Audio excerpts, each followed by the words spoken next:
সবাই মিলে একসঙ্গে কাজ করলে ইন্ডাস্ট্রিটা দ্রুত এগিয়ে যাবে এবং আশা করি যে আমাদের ইন্ডাস্ট্রি একটা প্রফেশনাল একটা ইন্ডাস্ট্রি হবে।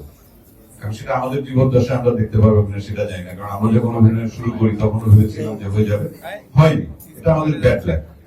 তো সেক্ষেত্রে আমি চিন্তা করে দেখেছি, যেমন এই ঈদে আমার দুটো ছবি আসবে, তিনটা ছবি আসার কথা ছিল। একটা ছবির ডিরেক্টরের নাম বলছি না আমি, উনি তখন বললেন যে আপনার তো দুটো ছবি আসবে, এরপর ফাইনাল।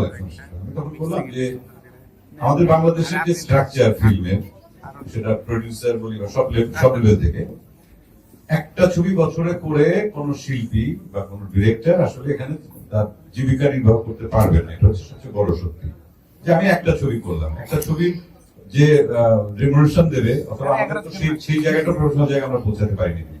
ব্যক্তিগত সম্পর্কের কারণেই কিন্তু আমাদের অনেক সময় কম্প্রোমাইজ করতে হয়।